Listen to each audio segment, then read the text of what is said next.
Pronunciation Series Lesson 1, The Pronunciation of Vowels in American English. Hi guys, I'm Ryan, and welcome to our pronunciation series. Today we're going to start with the basics and slowly work our way up. In these 5 lessons, we will explain American pronunciation in detail so that you have a better understanding of how the language works. For those of you who already have some English background, we'll provide you some detailed information so that you can have an in-depth understanding of the pronunciation to help you through misunderstandings you may have experienced due to your articulation. For those of you who are beginners, this should provide some information to help you along your way. If you don't understand the instructions completely, you can just imitate the sounds that we will be using as examples. As you know, different languages have different sounds, and sometimes it's difficult to imitate the sound of another language when learning it.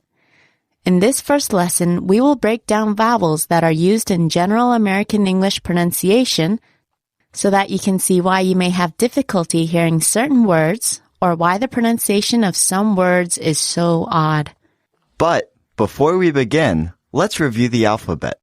When we say that something is in alphabetical order, it means that it goes in this order.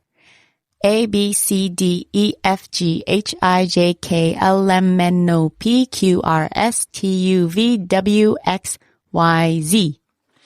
If you're teaching children the alphabet, then there's a little song that they can sing along to help memorization.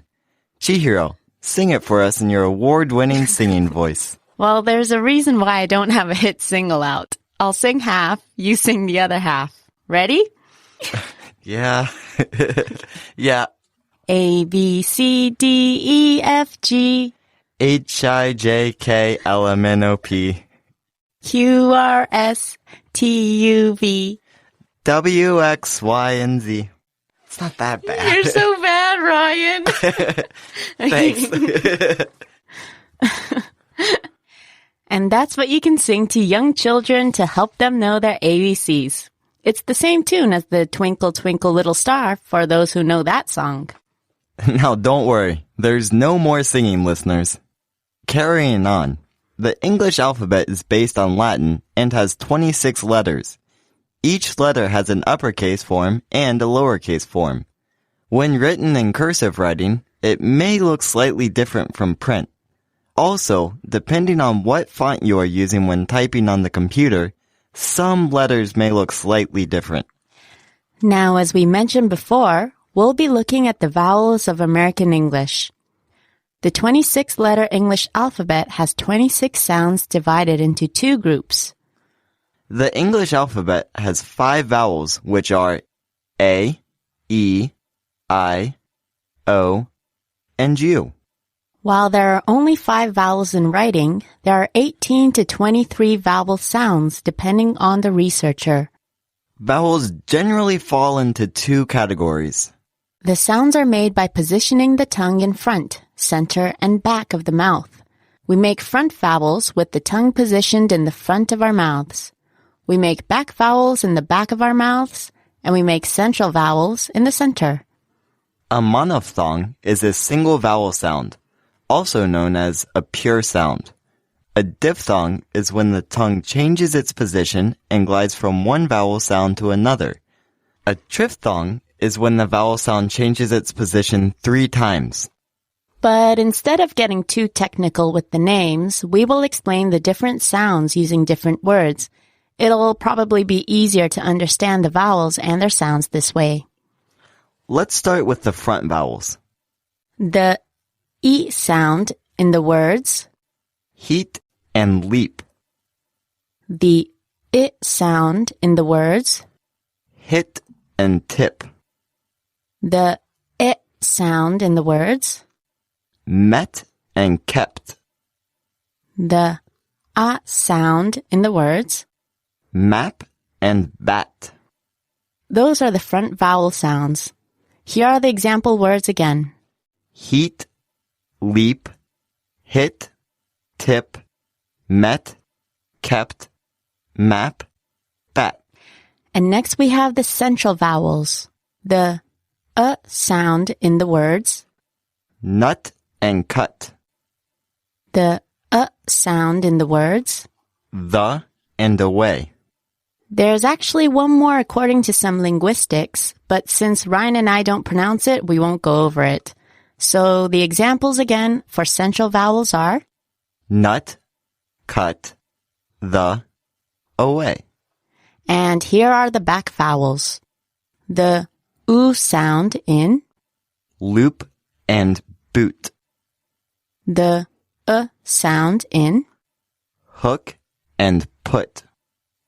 the sound in Thought and fought. the sound in.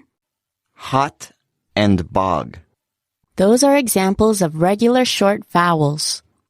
Some vowels that are close in sound may not be so important to differentiate. However, some words may have vowels that depend on the sound difference of the vowel as well. They are usually not extremely close in this case. Let's carry on with our diphthongs. Okay, let's do that.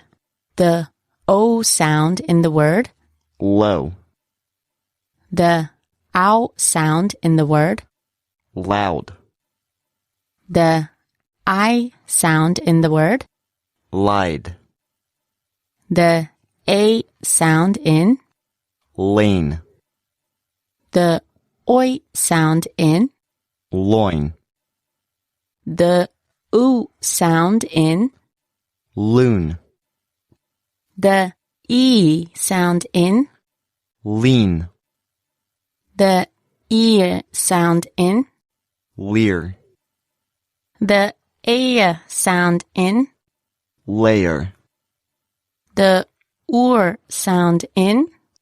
lure, Remember that diphthongs are sounds that change from one sound to another. Ryan will repeat the example words again. low, loud, lied, lane, loin, loon, lean, leer, lair, lure. And finally, the triphthongs, which you might have guessed as the vowels that have 3 consecutive sounds in a row. Let's start with the hour in the word, Sour, the ire in the word, liar, the air in the word, mayor, the oya in the word, royal, and the owa in the word. mower, Again, those examples were sour, liar, mayor, royal, mower.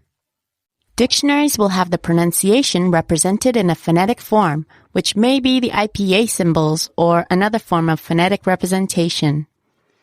If you know the sound represented by each symbol, then you'll be able to know how a word is pronounced by looking at the dictionary. However, if you don't know, then it may be easier to go online and look at a dictionary with a sound function to it, so that it enunciates the word for you. Sometimes, as we mentioned before, it doesn't matter if you pronounce a vowel differently, but sometimes it does matter in that it could be an entirely different word. The more you practice your pronunciation, the more you'll be able to hear the different vowels, and the more you'll understand. You might also avoid some embarrassing misunderstandings you might have had in the past as well. Good luck with these and keep practicing.